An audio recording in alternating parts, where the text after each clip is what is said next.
ধন্যবাদ জানাচ্ছি। আমি দেবব্রত রায় চৌধুরী, আইন বিভাগ, চতুর্থ বর্ষ, কুমিল্লা বিশ্ববিদ্যালয়। আজকে শালবন ল একাডেমি কর্তৃক আজকে যে আয়োজনটা করা হয়েছে কনস্টিটিউশনাল ল এর উপরে, লেকচার 12, সেটা হচ্ছে rule of law and separation of power, অর্থাৎ আইনের শাসন এবং আইনের স্বতন্ত্রীকরণের উপরে আজকে লেকচারটা হবে। তো আইনের শাসনের ক্ষেত্রে যে বিষয়টা দাঁড়ায় যে আইনের শাসন বলতে কি বোঝানো হয়। আইনের শাসন বলতে বোঝানো হয় শাসক এবং শাসিত একই আইনের অধীনে থাকবে, অর্থাৎ শাসকের জন্য যে আইনটা থাকবে ঠিক একই রকম ভাবে শাসিতের জন্য কোনো আলাদা আইন থাকবে না, অর্থাৎ সকলেই একই আইনের দ্বারা নিয়ন্ত্রিত হবে। তারপর যদি আমরা তাকাই তাহলে দেখতে পাবো যে আসলে আমরা পটভূমিটা নিয়ে একটু আলোচনা করতে যাচ্ছিলাম। পটভূমিটা কি? আচ্ছা, পটভূমি হচ্ছে ব্রিটেন, মার্কিন যুক্তরাষ্ট্র এবং উন্নত যে বিশ্বের ঐতিহাসিক এবং রাজনৈতিক পটভূমি যদি আমরা বিশ্লেষণ করি তাহলে দেখা যাবে যে রাজা বাদশাহদের একনায়কতন্ত্র সুলভ খুব ভয়াবহ স্বৈরশাসনের জন্ম দেয়। কারণ হচ্ছে তাদের দাবি ছিল তারা ঈশ্বরের প্রতিনিধি। ঈশ্বর যেমন সকল আইনের ঊর্ধ্বে থাকে এবং একই রকম ভাবে রাজা বাদশাহরাও সকল আইনের ঊর্ধ্বে থাকবে। ফলাফল দেখা গেছে স্বৈরশাসিত শাসন ব্যবস্থা। তারপরে যদি আমরা দেখি ত্রয়োদশ শতাব্দীতে ব্রাকটন বললেন, king himself ought to be subject to God and the law because the law makes him king। সপ্তদশ শতাব্দীতে আরো যদি আমরা দেখি তাহলে দেখতে পাবো যে ইংল্যান্ডের এডওয়ার্ড কোক বলেন, ইংল্যান্ডের কমল্য অবশ্যই রাজা এবং শাসন বিভাগের ঊর্ধ্বে থাকবে, সরকারের হাতে কোনো স্বেচ্ছাচারী ক্ষমতা থাকবে না। এর মধ্যে দিয়ে আইনের শাসনের উদ্ভব ঘটে। আইনের শামীম আহমেদ, শিওর, আমরা দেখতে পাচ্ছি শামীম আহমেদ আসছে, শালীন কোয়াদির আছে এবং বাপ্পি খানে কেবি আছেন। আচ্ছা, ঠিক আছে, ওকে। তাহলে আমরা দেখতে পেলাম যে আসলে আইনের শাসনের উদ্ভব হওয়ার পেছনে যে পটভূমিগুলো ছিল, যে এর আগে মনে করা হতো, আমি আবার কথাগুলো আলোচনা করছি, যে আগে মনে করা হতো যে রাজা বাদশারা হচ্ছে সৃষ্টিকর্তার বান্দা এবং তারা তারা যেহেতু আছে সৃষ্টিকর্তার জন্য যেরকম ভাবে কোনো আইন নেই, একই রকম ভাবে রাজা বাদশারা যেহেতু সৃষ্টিকর্তা দ্বারা নির্ধারিত, সেই ক্ষেত্রে রাজা বাদশাদের জন্য কোনো আইন থাকবে না। কিন্তু সপ্তাদশ শতাব্দীতে গিয়ে দেখা গেছে যে ইংল্যান্ডের এডওয়ার্ড কোক বলেছিলেন যে ইংল্যান্ডের কমন ল অবশ্যই রাজা এবং শাসন বিভাগের ঊর্ধ্বে থাকতে হবে, মানে হচ্ছে আইন সকলের জন্যই সমান হতে হবে, কারোর জন্য উঁচু এবং কারোর জন্য নিচু এরকমটা হবে না। তার পরবর্তী যদি আমরা আসি, যেমন আমরা দেখতে পাই যে ম্যাগনা কার্টা, যেটা মহাসনদ ছিল, ব্রিটেনের রাজার সাথে ভূস্বামীদের বিরোধ হলে রাজা ভূস্বামীদের অধিকার মেনে নিতে বাধ্য হয়, যা মহাসনদ নামে পরিচিত ছিল। তারপরে এই মহাসনদই ছিল আইনের শাসনের প্রথম সোপান এবং একমাত্র সোপান। এ প্রোটেস্ট এগেইনস্ট আরবিটারি পানিশমেন্ট, এটা থেকে আমরা পেয়ে থাকি। মূলত এই যে ম্যাগনা কার্টার কথাই মাত্র বললাম, এই ম্যাগনা কার্টা থেকেই মূলত আইনের আইনের যে সকলের ঊর্ধ্বে থাকবে, শাসক এবং শাসিতের ঊর্ধ্বে থাকবে, সে আলোচনাটাই এসছে হচ্ছে এই ম্যাগনা কার্টা বা মহাসনদ থেকে। তারপরে সপ্তদশ শতাব্দীতে রাজা ভার্সেস পার্লামেন্টের একটা বিরোধ হয়েছিল, রাজা এবং পার্লামেন্টের, যেটা আমি আমার দ্বিতীয় যে লেকচার ছিল সেই লেকচার আলোচনা করেছিলাম যে আসলে সংবিধান কিভাবে আসলো এবং রাজা এবং পার্লামেন্টের যে বিরোধ হয়েছিল সেই বিরোধ থেকে কিভাবে রাজা থেকে পার্লামেন্টের ক্ষমতাকে প্রাধান্য দেওয়া হয়েছিল। আচ্ছা, আমরা একটু আবার দেখছি ব্যাপারটা, যে এরপরে দেখা যায় সপ্তদশ শতাব্দীতে রাজা এবং পার্লামেন্টের যে বিরোধ হয়, সেখানে দেখা যায় 1688 সালে গৌরবময় বিপ্লব হয় এবং 1689 সালে বিল অফ যে রাইটের কথা বলেছিলাম, যে অধিকারের বিল প্রণীত হয় এবং নিশ্চিত করা হয় রাজা, আইন এবং পার্লামেন্টের অধীনে থাকবে, মানে রাজা এবং আইন সেটা পার্লামেন্টের অধীনে থাকবে। আচ্ছা, আর এভাবেই দেখা গেছে ডিভাইন রাইট, অর্থাৎ রাজার যে ঐশ্বরিক অধিকার তথা রুল বাই ম্যান, সেটা পরিবর্তিত হয়ে রুল বাই পার্লামেন্টের সূচনা হয়। এবার আমরা ডাইসি এবং আইনের শাসন নিয়ে তত্ত্ব নিয়ে একটু আলোচনা করব। 1885 সালে এভি ডাইসি সর্বপ্রথম আইনের শাসন কথাটির নিয়ম মাফিক ব্যাখ্যা দেন। তিনি তার ব্যাখ্যার মধ্যে বেশ কয়েকটি বিষয় তুলে এনেছিলেন, আমরা বুঝতে পারবো যে আসলে আইনের শাসন মূলত কি। প্রথমে হচ্ছে অ্যাবসেন্স অফ আরবিটারি পাওয়ার, অর্থাৎ স্বৈর ক্ষমতার অনুপস্থিতি।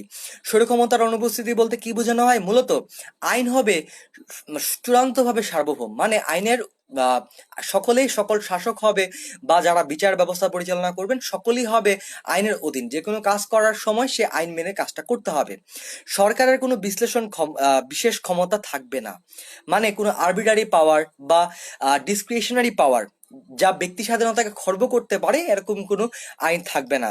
সর্বশেষ যেটা আসে, সুস্পষ্টভাবে আইন ভঙ্গ না করলে, যদি কোনো ব্যক্তি আইন ভঙ্গ না করে তাহলে তাকে প্রচলিত সাধারণ আইন অনুসারে, বা যদি কোনো ব্যক্তি আইন ভঙ্গ না করে তাহলে তাকে কোনো রকম শাস্তি দেওয়া যাবে না। তার যে সম্পত্তির অধিকার আছে, বাঁচার অধিকার আছে, ব্যক্তি অধিকার আছে, সেগুলোকে নষ্ট করা যাবে না, বা জীবন এবং সম্পত্তির যে অধিকার আছে তা থেকে বঞ্চিত করা যাবে না। তারপরে যদি আসি ইকুয়ালিটি বিফোর ল, যেটা আমি একটু আগে আলোচনা করেছি, যে আইনের চোখে সমতা, আইনের চোখে যত নাগরিক আছেন তাদের আইনের চোখে সমতা থাকতে হবে, কোনো উচ্চনীচ থাকা যাবে না। নাগরিক এবং সরকারি যে কর্মচারীগণ আছেন তাদের মধ্যে, তাদের কাজের মধ্যে কোনো পার্থক্য করা যাবে না। তারপরে আসে হচ্ছে নাগরিকের অধিকার নিশ্চিতকরণ। মূলত অন্যান্য দেশের যে আইন আছে তা দ্বারা নাগরিকের অধিকারগুলো সংরক্ষিত, কিন্তু আমরা দেখেছি আমাদের সংবিধানে আমাদের অধিকারগুলো সংরক্ষিত আছে। আমি এটা নিয়ে বিস্তারিত পরে আলোচনা করব। আমরা এখন জাস্ট যে ডাইসির মতবাদগুলো আছে সেগুলো নিয়ে একটু কথা বলে নিই। নাগরিকের অধিকার আসলে দেখা যাচ্ছে ইংল্যান্ডের ক্ষেত্রে তাদের যে নাগরিকের যে অধিকারগুলো আসতো সেগুলো মূলত আসতো আদালতের বিভিন্ন রায়ের মাধ্যমে। আদালতের সিদ্ধান্তের উপর ভিত্তি করে তাদের অধিকারগুলো নিশ্চিত করা হতো এবং সেই আইনের উপর ভিত্তি করে সেগুলো সংরক্ষিত হতো। তো এই জন্যই বলা হয়েছে যে আইনের শাসনের ক্ষেত্রে এবিডাইসি যে তত্ত্বগুলো দিয়েছেন সেগুলো হচ্ছে অ্যাবসেন্স অফ আরবিটারি পাওয়ার, মানে স্বৈর ক্ষমতা থাকা যাবে না বা স্বৈর ক্ষমতার অনুপস্থিত হতে হবে। তারপর হচ্ছে ইকুয়ালিটি বিফোর ল, মানে হচ্ছে আইনের চোখে সবার সমান থাকতে হবে, এবং সর্বশেষ নাগরিকের যে অধিকারগুলো আছে সেগুলো নিশ্চিত করতে হবে। আচ্ছা, মূলত সংবিধান হচ্ছে সাধারণ যে আইনগুলো আছে সেগুলোর ফলশ্রুতি, অর্থাৎ ডাইসি অধিকার নিশ্চয়তার প্রদানকারী হিসেবে আদালতের ভূমিকার উপরে গুরুত্ব আরোপ করেছেন, যা হচ্ছে মূলত এই তত্ত্বটা বা হচ্ছে এই থিওরিটা হচ্ছে পৃথিবী স্বীকৃত। কিন্তু কিছু সমালোচনা রয়েছে। সমালোচনা কি আমরা একটু দেখে নিই। সমালোচনা হচ্ছে দেশে কোনো শরী বা বিশেষ কোনো আইন থাকবে না, কিন্তু তৎকালীন যদি আমরা ব্রিটেনের দিকে তাকাই তাহলে ব্রিটেনেও কিন্তু স্বৈর ক্ষমতা ছিল এবং সেটা এখনো আছে, এবং পৃথিবীর কোথাও এরকম কোনো দেশ নেই যাদের কোনো বিশেষ ক্ষমতা নেই। প্রত্যেকটা দেশের সংবিধানই বিশেষ কিছু ক্ষমতা যোগ করা হয়েছে, যেমন নিবর্তনমূলক আটক, সরকারিভাবে নাগরিকের সম্পত্তি অধিগ্রহণ বা জরুরি অবস্থা ঘোষণার মাধ্যমে যে অধিকারগুলো আছে সেই অধিকারগুলো স্থগিতকরণ। তারপর হচ্ছে ডেলিগেটেড লেজিসলেশন, মানে হচ্ছে আইন প্রণয়নের ক্ষমতা প্রদান করা, ক্ষমতা অর্পণ করা, যাতে ক্ষমতা আইন তৈরি করতে পারে। মূলত এগুলো সব ক্ষেত্রেই সব দেশে থাকে। তারপরে যদি আমরা দেখি যে আইনের সমতার কথা বলা হয়েছে, কিন্তু রাজা রানী, রাষ্ট্রপ্রধান, মন্ত্রীর কথা যদি বলি, এবং বিভিন্ন কূটনৈতিক যারা আছে বর্তমানে তাদেরও কিন্তু সমান আদালতে বা যে কোনো আদালতে বিচার কিন্তু হচ্ছে না। তাদের বিচার করার জন্য উচ্চ আদালত লাগছে, বা খুব সাধারণ মানুষের মতো বা খুব সাধারণ নাগরিকের মতো করে কিন্তু তাদের বিচারটা হয় না। আচ্ছা, ডাইসির মতে দু ধরনের আদালত থাকতে পারবে না, কিন্তু সব অর্ডিনারি আমরা যদি দেখি ডাইসির মধ্যে দু ধরনের কোর্ট থাকতে পারবে না, মানে হচ্ছে কোনো স্পেশাল কোর্ট থাকতে পারবে না, একটি কোর্ট থাকবে, সেই কোর্টেরই বিচার হবে। কিন্তু আমরা যদি বাস্তবতার ক্ষেত্রে দেখি তাহলে দেখা যাবে যে স্পেশাল কোর্ট আছে, ট্রাইব্যুনাল আছে, এই বিচারগুলো অর্ডিনারি কোর্টের মতো করে বিচার কিন্তু হয় না। আচ্ছা, তারপরে যদি দেখি ডাইসির মতবাদের আরো কিছু কথা আছে, যেমন ডাইসি ফ্রান্সের আলাদা আলাদা আদালত সম্পর্কে বলেছেন যে কর্মকর্তা এবং কর্মচারীর জন্য বিচার ব্যবস্থা ভিন্ন হলে পক্ষপাতিত্ব আসবে, কিন্তু বাস্তবে তার নজির নেই। অর্থাৎ এটাও কিন্তু একটা সমালোচনা যে ফ্রান্সের দিকে যদি আমরা তাকাই তাহলে দেখতে পাবো যে কর্মকর্তা এবং কর্মচারীর যে পার্থক্য হওয়ার কথা ছিল বিচার ব্যবস্থা ভিন্ন হওয়ার কারণে, সেটা কিন্তু হচ্ছে না। অর্থাৎ তাদের বিচার ব্যবস্থা ভিন্ন, কিন্তু তারপরে দেখা যাচ্ছে যে তার কোনো নজির যে অসামঞ্জস্যতা বা হচ্ছে পক্ষপাতিত্ব হওয়ার কথা সেটা কিন্তু হচ্ছে না। ডাইসির তৃতীয় যে নীতিটি ছিল যে নাগরিকের অধিকার এবং আদালতের সিদ্ধান্তের দ্বারাই সৃষ্টি, কিন্তু বিধিবদ্ধ আইন থেকেও কিন্তু অধিকার সৃষ্টি হয়। যেমন মহাসনদ ম্যাগনা কার্টা ছিল, সেটা থেকে তারপর হচ্ছে অধিকারের বিল, তারপর হচ্ছে হেভিয়াস কর্পাস, এগুলোর মাধ্যমে কিন্তু এই যে কার্যকারিতাগুলো ছিল এই সনদগুলো, সেগুলো কিন্তু হচ্ছে কি আইনের উপর দাঁড় করানো। তারপর রাজতন্ত্র, পার্লামেন্ট, প্রশাসনিক বিভাগ, এদের ক্ষমতাও কিন্তু সংবিধিবদ্ধ সংবিধি থেকে নেওয়া, মানে হচ্ছে স্ট্যাটিউট থেকে নেওয়া, আদালতের সিদ্ধান্তের ফল কিন্তু এগুলা নয়। তাহলে দেখা যায় স্বৈর ক্ষমতার সম্পূর্ণ বিলুপ্তি সম্ভব নয়, আইনের সমতাও সর্বক্ষেত্রে সম্ভব নয়। তাহলে আইনের শাসন বলতে মূলত কি বোঝানো হয়? আইনের শাসন পদটি দুটি অর্থে ব্যবহৃত, একটা হচ্ছে ব্যাপক অর্থে, আর একটা হচ্ছে খুব সংকীর্ণ অর্থে। ব্যাপক অর্থে কি? কি? ব্যাপক অর্থে জনগণ আইন মেনে চলবে এবং তারা কেবলমাত্র আইন দ্বারা শাসিত হবে। আর যদি সংকীর্ণ অর্থ বলি, সংকীর্ণ অর্থ হচ্ছে সরকার আইন দ্বারা পরিচালিত হবে, আইনের নির্দেশ অনুসারে তার কাজকর্ম করবে এবং আইন ব্যতীত নিজস্ব খেয়াল খুশি মতো কোনো কাজ করতে পারবে না। সুতরাং বলা যেতেই পারে যে আইনের শাসন হচ্ছে শাসক এবং শাসিত উভয়ই আইনের অধীন হবে। শাসন ব্যবস্থার মূল ভিত্তি হবে আইন। শাসকের প্রত্যেক কাজের পেছনে থাকবে আইনের অনুমোদন। আইনের শাসন তাই গভর্নমেন্ট বাই ল, কিন্তু বাট নট বাই ম্যান। মানে হচ্ছে আইনের শাসন হবে, সরকার দেশ চালনা করবে আইনের মাধ্যমে। কিন্তু এক্ষেত্রে একটা প্রশ্ন থেকে যায়। প্রশ্নটা কি? প্রশ্নটা হচ্ছে এরকম যে একনায়কতন্ত্রের কথা যদি আমরা বলি, একনায়ক যারা ছিলেন তারাও কিন্তু একটি আইনের মাধ্যমে বা একটি আইন অনুসারে দেশকে পরিচালনা করেছেন, সেটা জনগণের পছন্দ হোক বা না হোক। কিন্তু আমরা যদি দেখি যে তাহলে কি সেটাকে আমরা আইনের শাসন বলবো? অবশ্যই না। কারণ গণতন্ত্রের ক্ষেত্রে বা যদি জনগণের সিদ্ধান্ত, জনগণের সেই আইনের প্রতি শ্রদ্ধাবোধ না থাকে এবং জনগণ দ্বারা যদি স্বীকৃত না হয়, তাহলে সেই আইন দিয়েও যদি আমরা দেশ শাসন করা হয়, তাহলে সেটাকে গণতন্ত্রের শাসন বা আইনের শাসন বলা যাবে না।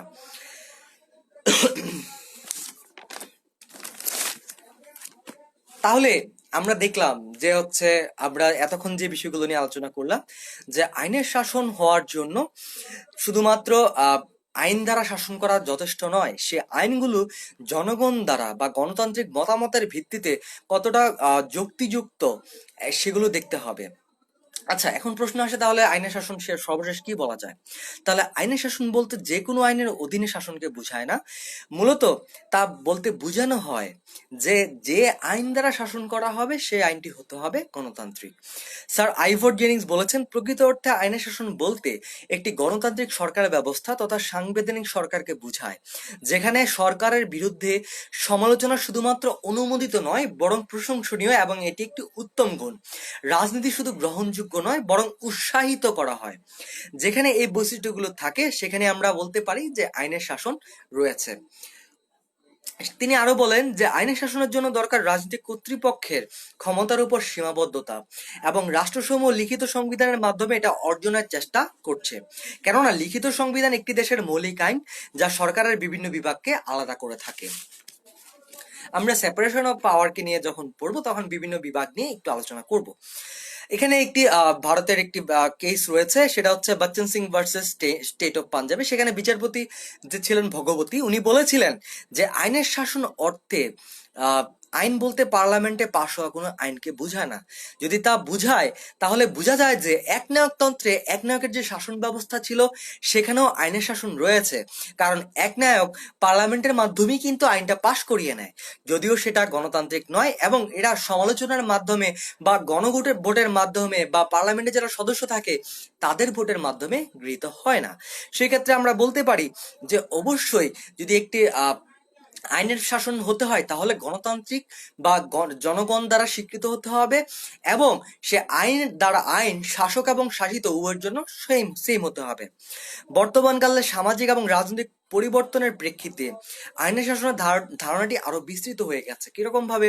যেমন 1948 সালের মানবাধিকার ঘোষণা, 1976 সালের মানবাধিকার বিল এবং অন্যান্য আন্তর্জাতিক বিভিন্ন কনভেনশন ছিল, আন্তর্জাতিক বিভিন্ন কমিশন ছিল, তাদের বিভিন্ন কংগ্রেস এবং বিভিন্ন সম্মেলনের ফলে দেখা গেছে আইনের শাসন শুধু গণতান্ত্রিক এবং ক্ষমতার বিরুদ্ধে রক্ষা কবচ নয়, বরং সেটি মানবাধিকার নিশ্চিতকরণ এবং জনগণের অর্থনৈতিক নিরাপত্তাকে বোঝায়। আমি এখন কথাটা কেন বললাম যে আইন দ্বারা জনগণের অধিকারকেও সুনিশ্চিত করতে হবে? কারণ আমাদের খেয়াল রাখতে হবে যে যাদের অর্থনৈতিক সচ্ছলতা নেই, যারা বিভিন্ন অভাব অনটনে রয়েছে, তাদের কাছে কিন্তু আইনের কোনো ব্যাখ্যা নেই, কারণ নেসেসিটি নোজ নো ল।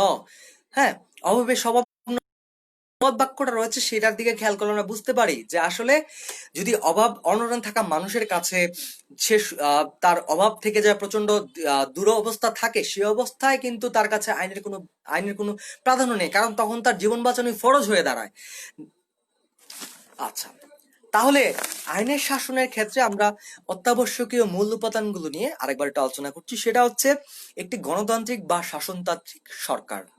সরকারের ক্ষমতার উৎস ও শাসনের ভিত্তি হবে এমন আইন যা সংসদে পর্যাপ্ত বিতর্ক ও আলাপ আলোচনার মাধ্যমে সর্বাধিক যুক্তিসঙ্গত হতে হবে এবং গণতান্ত্রিকভাবে প্রণীত হবে, এবং যেখানে সংসদের অবাধ স্বাধীনতা থাকবে না এবং স্বাধীনতা থাকবে না আইন প্রয়োগ করার, এবং তাদের একটি অবাধ স্বাধীনতা থাকতে হবে যে আইন প্রণয়নের ক্ষেত্রে বা আইন পাশ করার ক্ষেত্রে এবং সেই আইনের পক্ষে বা বিপক্ষে ভোটদানের ক্ষেত্রে।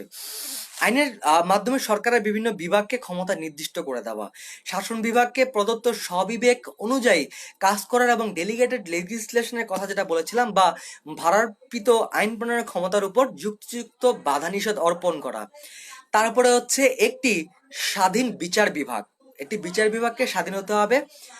হচ্ছে মৌলিক মানবাধিকার নিশ্চিত করা এবং জনগণের অর্থনৈতিক নিরাপত্তা, সামাজিক কল্যাণ এবং শিক্ষা সুনিশ্চিত করা।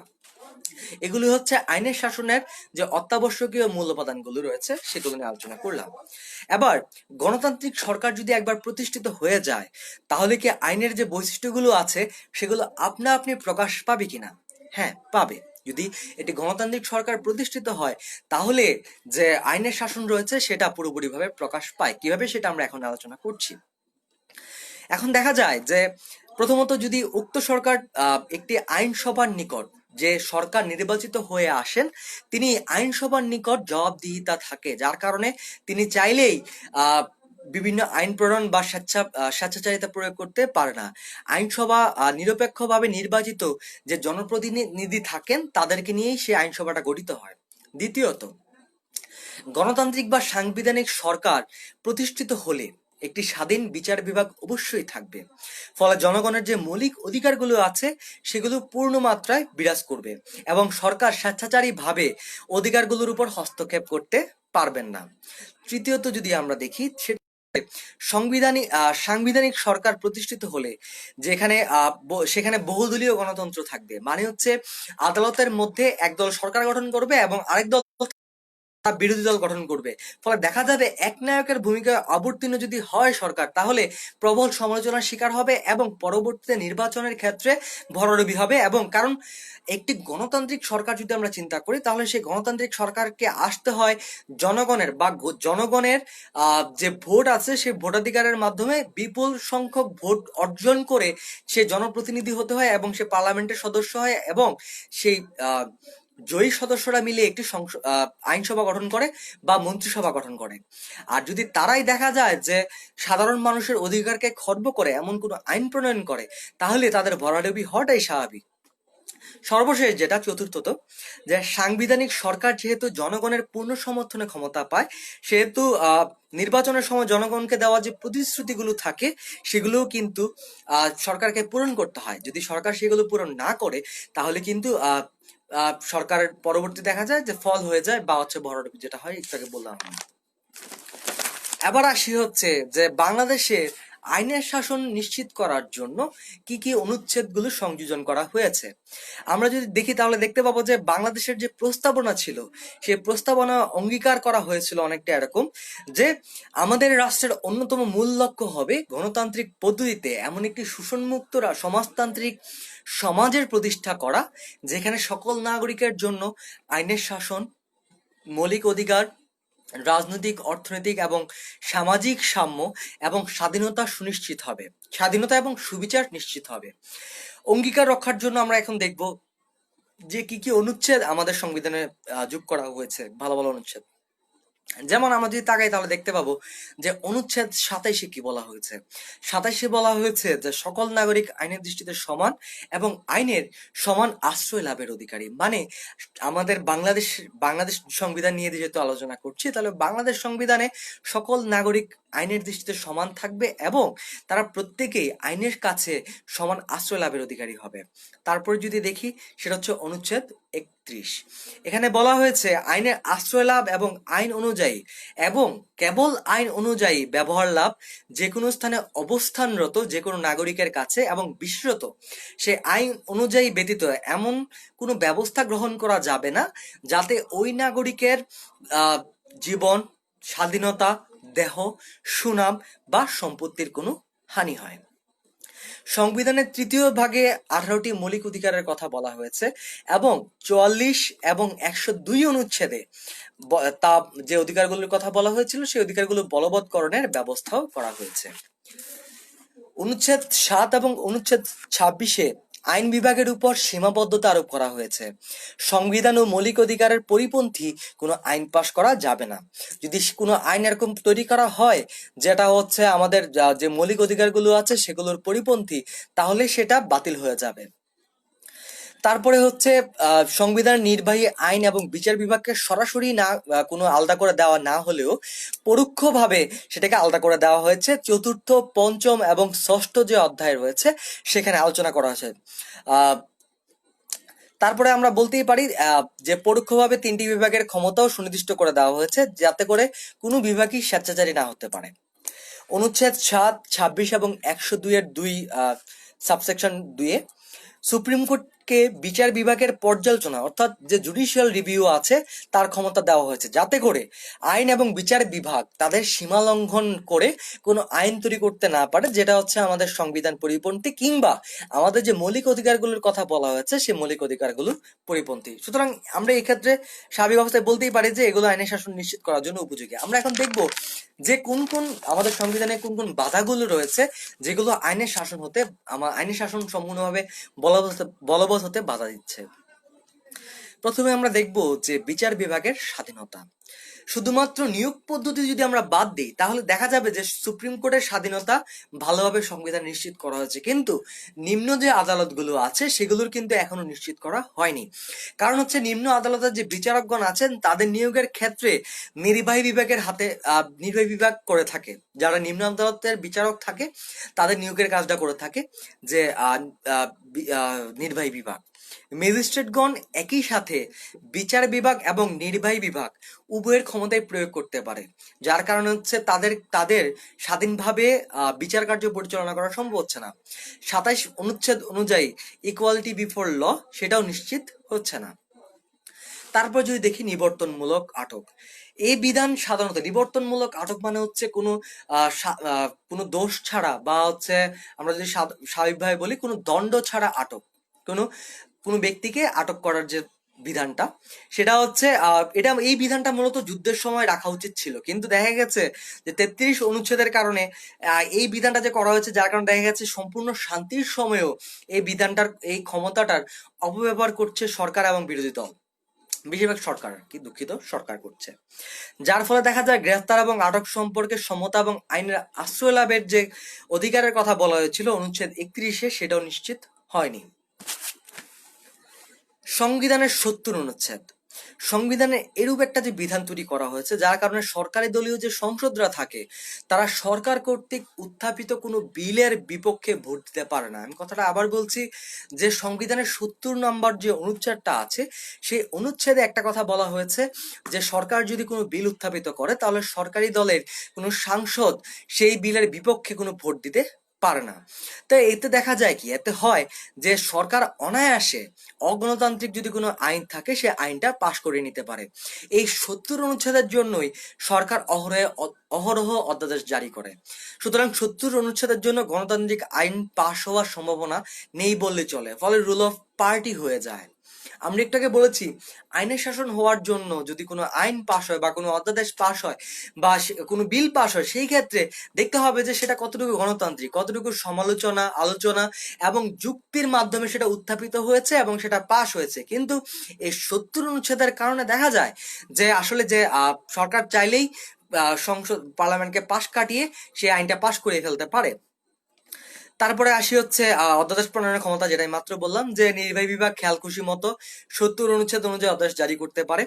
জরুরি অবস্থা ঘোষণা খুব গুরুত্বপূর্ণ একটা টপিক, যে জরুরি অবস্থা ঘোষণার বিধান সাধারণত যুদ্ধকালীন অবস্থায় করা উচিত, কেননা এই জরুরি অবস্থা ঘোষণার মাধ্যমেই কিন্তু আমাদের যে মৌলিক অধিকারগুলো রয়েছে সেগুলোকে স্থগিত করে দেওয়া যায় এবং সেগুলো স্থগিত করে সহজেই নিজের সুবিধা আদায় করে নেওয়া যায়। দেখা যাচ্ছে এই জরুরি অবস্থার কারণে মৌলিক অধিকার স্থগিত হয়, বিরোধী দলের মুখও বন্ধ করে দেওয়া যেতে পারে।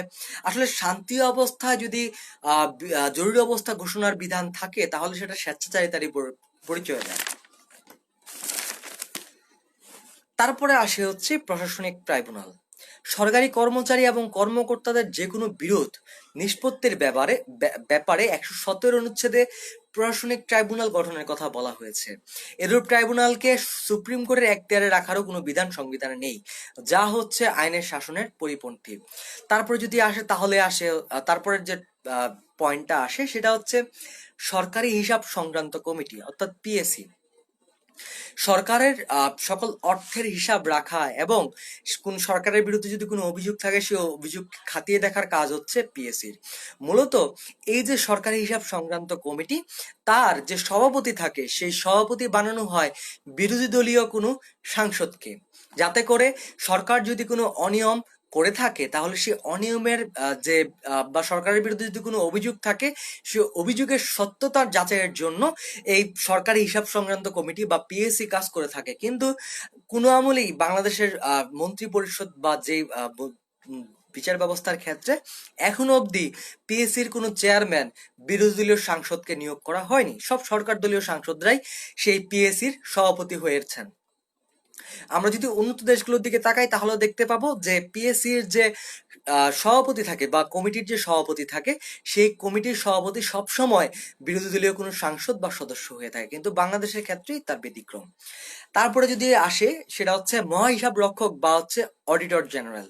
এটি হচ্ছে সম্পূর্ণ একটি সাংবিধানিক পদ, সাংবিধানিক স্বাধীন পদ, যার কাজ হচ্ছে সরকারের অর্থ ব্যয়ের হিসাব করা, অর্থ ব্যয় সংক্রান্ত যদি কোনো অভিযোগ হওয়া বা অনিয়ম হয় সেগুলোর হিসাব রাখা। কিন্তু আমরা যদি পৃথিবীর অন্য দেশের দিকে দেখি তাহলে সিএজি বা হচ্ছে মহাহিসাব নিরীক্ষক এবং অডিটর জেনারেল যে দায়িত্বশীল পদটা থাকে তারা মূলত তাদের কাজ থাকে, তাদের পদ থাকে স্বাধীন, তাদের নিয়োগ মূলত করা হয় পিএসসি থেকে। মানে সিএজি অর্থাৎ মহাহিসাব রক্ষক এবং অডিটর জেনারেল পদের জন্য নিয়োগ করা হয়, নিয়োগ করার সময় সরকারি হিসাব সংক্রান্ত কমিটির সাথে যোগাযোগ করা হয়।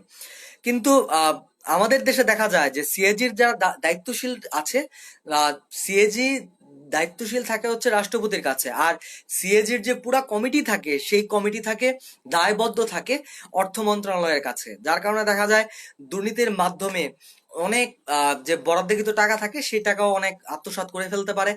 কেননা কারণ কোনো স্বাধীন যদি কোনো পদ স্বাধীন না হয় তাহলে সেক্ষেত্রে স্বাধীনভাবে এগুলো যে অভিযোগগুলো থাকে সেই অভিযোগগুলোর হিসাব করা সম্ভব হয় না এবং সুস্পষ্ট কোনো নথিও জমা দেওয়া যায় না, যার কারণে দেখা যায় যে আসলে আইনের শাসন সুনিশ্চিত হচ্ছে না। তাহলে আমরা দেখতে পেলাম যে বাংলাদেশের সংবিধান পর্যালোচনা করে যে আইনের শাসনের জন্য একই রকম ভাবে একদিকে যেরকম বিভিন্ন অনুচ্ছেদ সংযোজন করা হয়েছে, একই রকম ভাবে আইনের শাসনকে বাধা দেওয়ার জন্য অনেকগুলো অনুচ্ছেদ প্রণীত করা হয়েছে। এবার আসি হচ্ছে theory of separation of powers অর্থাৎ ক্ষমতা স্বতন্ত্রীকরণ এবং নিয়ন্ত্রণ ও ভারসাম্যের নীতি নিয়ে আলোচনা করার জন্য। আমরা জানি সরকারের 3টি বিভাগ থাকে, সেই বিভাগগুলোকে স্বতন্ত্র করে দেওয়া মানে হচ্ছে ক্ষমতা স্বতন্ত্রীকরণ, এবং এগুলো কিভাবে নিয়ন্ত্রিত হবে এবং তাদের যে ভারসাম্য থাকবে সেই ভারসাম্য কিভাবে রক্ষিত হবে সেটাই মূলত এখন আলোচনা করব।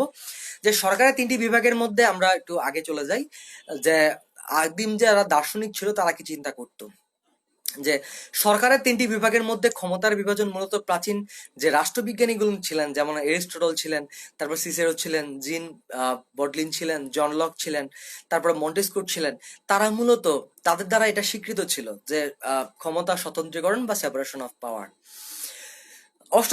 অষ্টাদশ শতাব্দীতে ফরাসি দার্শনিক মন্টেস্কুর 1748 সালে প্রকাশিত যে একটা গ্রন্থ ছিল সেই গ্রন্থে দ্য স্পিরিট অফ ল বলেছেন একই ব্যক্তির হাতে আইন, নির্বাহী এবং বিচার এই 3 ধরনের ক্ষমতা যদি একীভূত করা হয় তাহলে কোনো ব্যক্তি স্বাধীনতা থাকতে পারে না। মানে যদি একজন ব্যক্তির হাতে আইন প্রণয়ন করার ক্ষমতা, বিচার করার ক্ষমতা এবং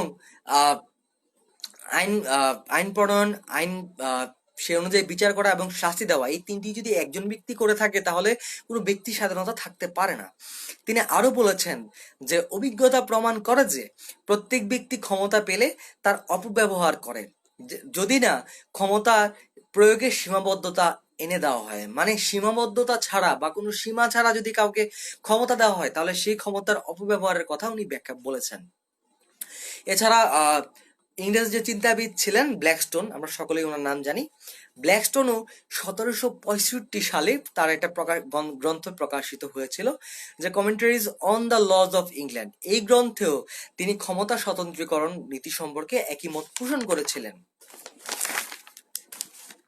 আচ্ছা, প্রফেসর ওয়েডের মতে ক্ষমতা স্বতন্ত্রীকরণ বলতে তিনটি বিষয়কে বোঝায়।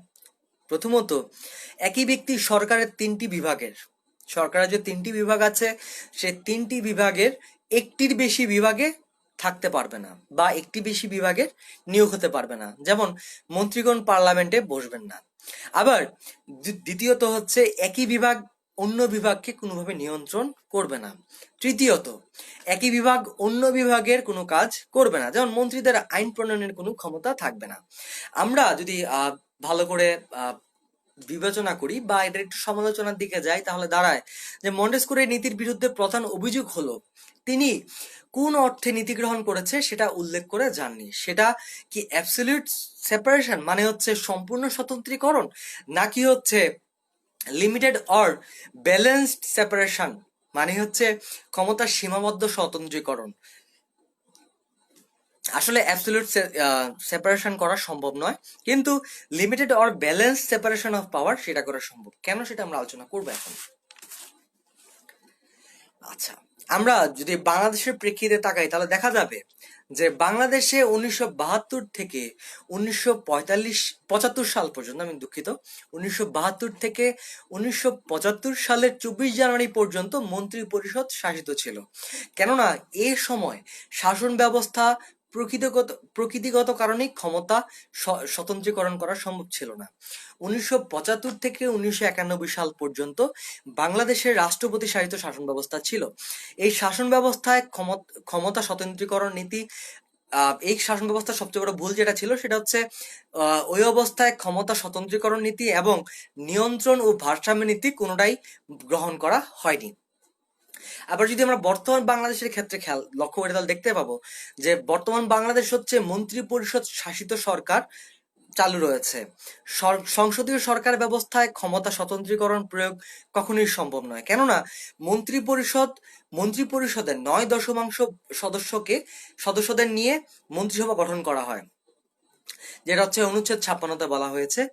মন্ত্রীরা একই সাথে শাসন বিভাগেরও কর্তা আবার আইন বিভাগেরও সদস্য। আবার সংবিধানের 48, 49, 55, 61, 80 এবং 93 নং অনুচ্ছেদ যদি আমরা পর্যালোচনা করি তাহলে দেখতে পাবো যে রাষ্ট্রপতির হাতে অর্পণ করা হয়েছে একাধারে তিনি রাষ্ট্রের প্রধান, শাসন বিভাগের প্রধান এবং সংসদে আইন প্রণয়নেরও তার ভূমিকা রয়েছে। আবার আমরা যদি অধস্তন যে আদালতগুলো রয়েছে সেখানে খেয়াল যদি করি তাহলে দেখতে পাবো যে বিচার বিভাগীয় দায়িত্ব পালনরত যারা ম্যাজিস্ট্রেট রয়েছেন তারা একই সাথে বিচার কার্য পরিচালনা করছেন, আবার যে প্রশাসনিক ও নির্বাহী যে দায়িত্বগুলো রয়েছে সেগুলো পালন করছেন। তেমনি সাংবিধানিক প্রাধান্য থাকার জন্য সুপ্রিম কোর্ট সংসদ কর্তৃক বা পার্লামেন্ট কর্তৃক যে কোনো আইন কে বাতিল বা রদ করে দিতে পারছেন। সুতরাং আমরা বলতেই পারি যে বাংলাদেশের ক্ষমতা স্বতন্ত্রীকরণ নীতি কোনোভাবেই প্রযোজ্য নয়। এই ছিল আজকের টপিক, যে separation of power and rule of law. এখন এই সম্পর্কিত যদি কারো কোনো প্রশ্ন থাকে সেই প্রশ্নটা আমাকে করতে পারেন।